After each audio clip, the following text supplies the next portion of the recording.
अब हम देखेंगे हिस्ट्री एंड महाभारत है। जो महाभारत है एज एन एग्जाम्पल हम लेके बैठे थे, तो उसकी क्या हिस्टोरियंस क्या बोलते हैं महाभारत, स्पेशली महाभारत के बारे में पढ़ेंगे थोड़ा बहुत। उनमें क्या लैंग्वेज था, क्या कंटेंट था, क्या बेसिस था कंटेंट का। महाभारत है एज एन एग्जाम्पल हम पढ़ेंगे अभी।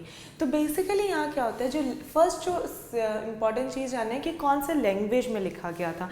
महाभारत यूजुअली जो लिखा गया था वो था आपके संस्कृत लैंग्वेज में लिखा गया था। Sanskrit was the basis. ये बोलना गलत है कि Sanskrit was the only language जिसमें वो लिखा गया था, ऐसा नहीं था। वो आपका दूसरे रीजनल लैंग्वेजेस में भी महाभारत लिखा गया है, वो पढ़ा गया है, लोगों को बोला गया है। बट जो बेसिक लैंग्वेज था महाभारत का वो संस्कृत था। उसके जो वर्सेस थे वो संस्कृत में लिखे जाते थे, जबकि आपके रीजनल लैंग्वेजेस में भी वो बहुत सारे वर्सेस लिखे गए हैं, क्योंकि हम पढ़ते हैं कि रीजनल वेरिएशंस भी आते हैं उसमें। तो हम देखें कि रीजनल वेरिएशंस आते हैं, बट जो बेसिक चीज़ें होती है, जो बेसिक फोल्ड होता है, जो बेसिक महाभारत का स्टोरी लाइनअप है, वो आपका संस्कृत में लिखा गया है और उसी को ही आप एज ए बेसिस हम पढ़ते हैं। Even as a main source जब हम लेते हैं महाभारत का, तो हम इसको संस्कृत लैंग्वेज वाला जो सोर्स है उसको मोस्ट राइट और मोस्ट इम्पॉर्टेंस ये लिया जाता है, मोस्ट इम्पॉर्टेंट लैंग्वेज कंटेंट लिया जाता है। तो कंटेंट क्या था महाभारत का, जो कंटेंट है वो बेसिकली दो हिस्सों में बांटा गया है, जो डिवीजन किया गया है, यूजुअली किया जाता है। एक है आपका नैरेटिव वाला जो होता है हिस्सा, उसमें बेसिकली आपके स्टोरीज होते हैं। पूरे जो महाभारत में जितने स्टोरीज़ हैं छोटे मोटे या जितने बड़े आपके बैटल के बारे में है, तो वो जो छोटी छोटी स्टोरीज़ हैं उसे नैरेटिव पार्ट में आता है। तो डायडेक्टिक क्या पार्ट है, तो डायडेक्टिक पार्ट में वो आता है जिसमें महाभारत में जो सोशल नॉर्म्स लिखे गए हैं कि क्या फॉलो करना चाहिए सोसाइटी में, कैसा बिहेवियरल पैटर्न होना चाहिए सोसाइटी का, सिचुएशन क्या है सोसाइटी का। तो बेसिक जो डायडेक्टिक में बेसिकली वही आता है। बट ये गलत है कि मतलब it is not a very sharp distinction, मतलब ऐसे पूरा कि हाँ डायडेक्टिक वाला पार्ट आपको पता चल जाएगा कि ये बस डायडेक्टिक है और ये बस नैरेटिव पार्ट है, ऐसा कुछ नहीं होता है। यूजुअली जो आपके इवन डायडेक्टिक पार्ट में भी स्टोरीज़ होते हैं और आपकी स्टोरीज़ में भी कुछ मोरल वैल्यूज़ के बारे में बात किया जाता है, कुछ सोशल नॉर्म्स के बारे में बात किया जाता है। तो एक इंटरसेक्शन होता है, इवन आपके डायडेक्टिक और नैरेटिव पार्ट में भी एक इंटरसेक्शन होता है। ऐसा नहीं है मतलब कि खाली नैरेटिव और डायडेक्टिव यू कैन मतलब इजीली डाइसेक्ट कि हाँ ये नैरेटिव पार्ट है, हाँ ये डायडेक्टिव पार्ट है। उन दोनों में मिलाव मतलब कोई मतलब चीज़ें आप ऐसे डिस्टिंक्ट नहीं बोल सकते कि ये बस नैरेटिव पार्ट है, ये बस डायडेक्टिव पार्ट है। उनमें भी ऐसे सिमिलैरिटीज़ होते हैं जहाँ पे आप नैरेटिव में डायडेक्टिव पार्ट्स भी मिलते हैं और डायडेक्टिव पार्ट्स में आपको नैरेटिव भी मिलते हैं। ऑथर कौन था, सो यूजुअली जो बोला जाता है महाभारत पहले ओरली ट्रांसफ़र होता था।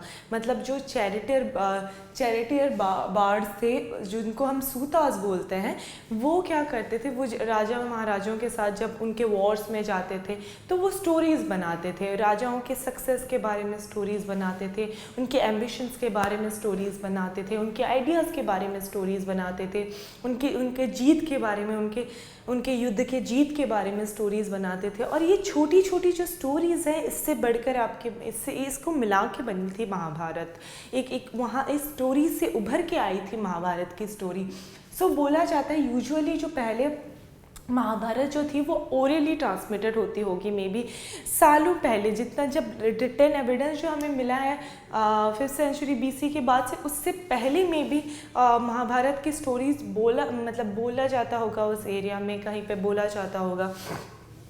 सो 5th सेंचुरी BC से लेकिन क्या किए जो ब्राह्मण्स थे, दे स्टार्टेड राइटिंग कि हाँ वो डिसाइड किए कि अब हमें लेट डाउन करना पड़ेगा, अब हमें लिखना पड़ेगा कि हम महाभारत की स्टोरीज़, क्योंकि देखते हैं हम धीरे धीरे लिखना बहुत इंपॉर्टेंट हो जाता है। जब लिखने वाला सोर्स हमें मिलता है, जब वो टेक्नोलॉजी डेवलप होती है, हैंड रिटन, जब आपको इंक मिलता है, पेपर आते हैं, या पहले पत्तों में लिखा जाता था, तो जब वो टेक्नोलॉजी डेवलप होती है तब ब्राह्मण सोचते हैं कि नहीं, ये स्टोरीज को हमें लिखना चाहिए, एक लेट डाउन करना चाहिए ताकि वो ज़्यादा लोगों तक पहुँचे। एक चैरिटेबल बात, अब ओरली स्टोरी कितने लोगों को ट्रांसमिट कर सकते हो, एक लिमिट हो जाती है। बट अब यदि रिटन सोर्स है तो लोग उसको पढ़ सकते हैं कहीं पे भी।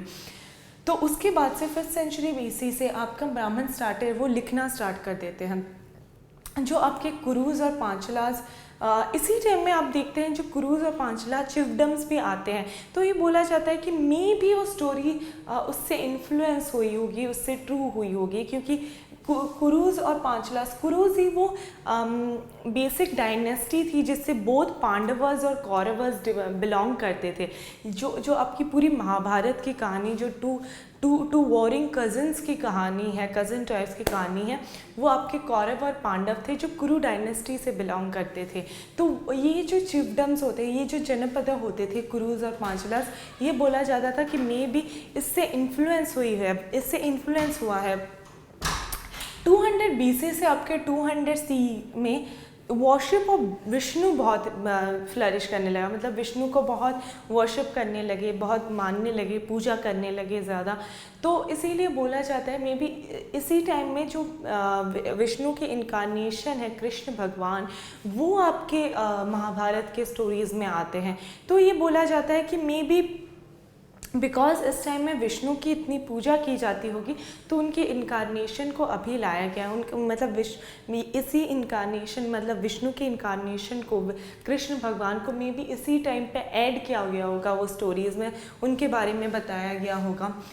200 BC से 400 CE में क्या होता है, लार्ज डाइडेक्टिक सेक्शंस, मतलब जो आपके सोशल नॉर्म्स होते हैं, सोशल बिहेवियर सेक्शंस होते हैं, वो ऐड किया जाता है आपके महाभारत में।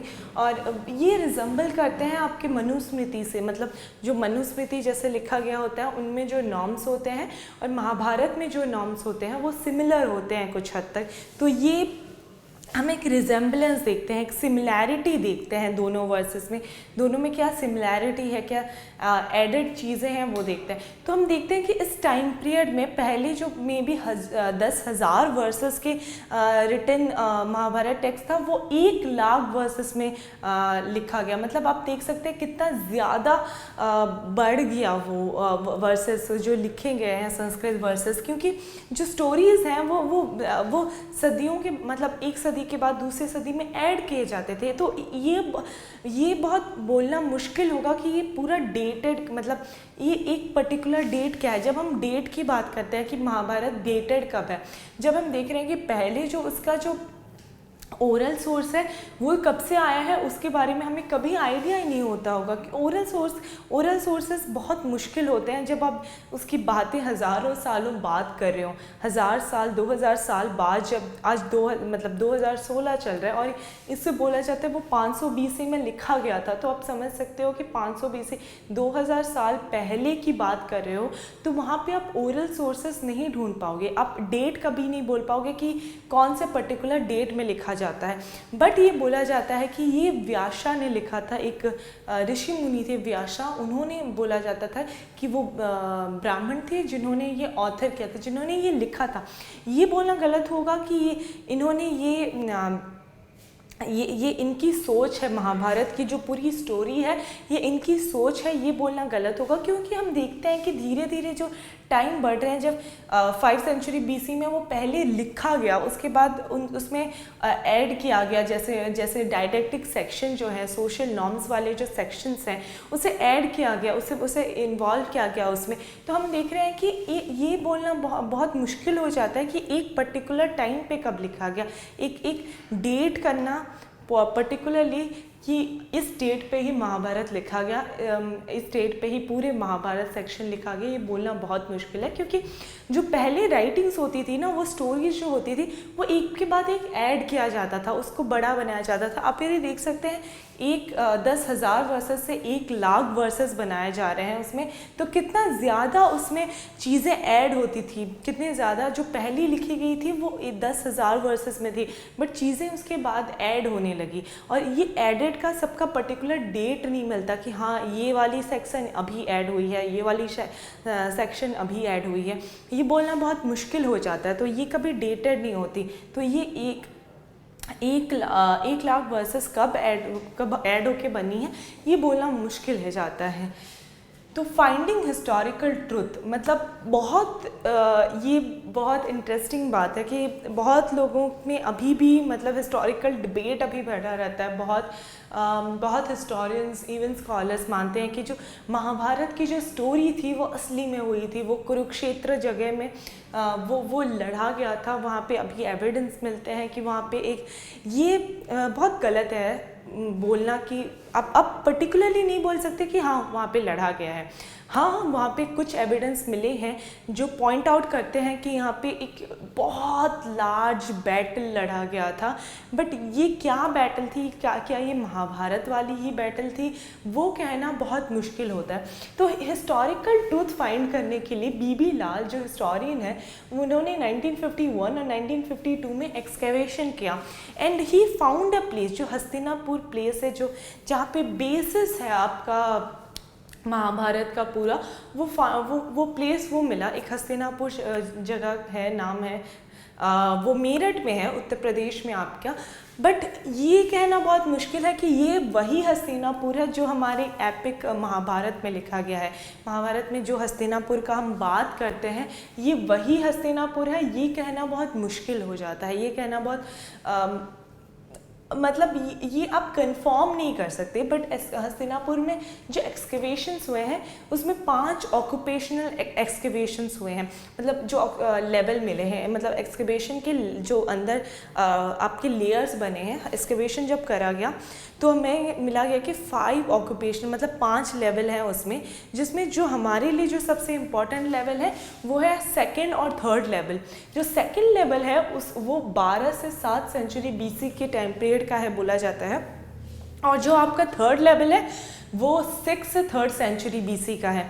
मतलब ये यहाँ पे जो लेवल्स मिले गए हैं, जो 2nd लेवल में आपका कोई घर वाला प्लानिंग नहीं मिला है, बट जो उसके वॉल्स हैं वो मड से बने हैं या मड ब्रिक से बने हैं, और उसमें रीड पैटर्न्स भी हैं। तो मतलब ये वहाँ पे कैसे घर होते होंगे ये कंफर्म नहीं है, बट ये जो पैटर्न है वो मिला है।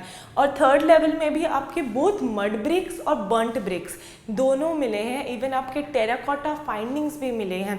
तो मैं वही बता रही हूँ आपको कि जो ऐसे फाइंडिंग्स हैं जो मिले हैं, बट यहाँ से आपको ये कंफर्म नहीं हो सकता कि ये यहाँ पे ही वॉर होता है, यहाँ पे ही आपका लड़ा गया था, क्योंकि ये कहना बहुत मुश्किल हो जाता है। 2000 साल बाद ये कहना बहुत मुश्किल हो जाता है कि ये यही प्लेस है जहाँ पे आपका वॉर लड़ा गया था, क्योंकि जो हमें एविडेंस मिले हैं वो वहाँ पे कुछ था, वहाँ पे ऑब्वियसली कुछ था, वहाँ पे मे बी एक सिविलाइजेशन थी, वहाँ पे मे बी कोई राजा रहते थे, वहाँ पे एक सोसाइटी थी।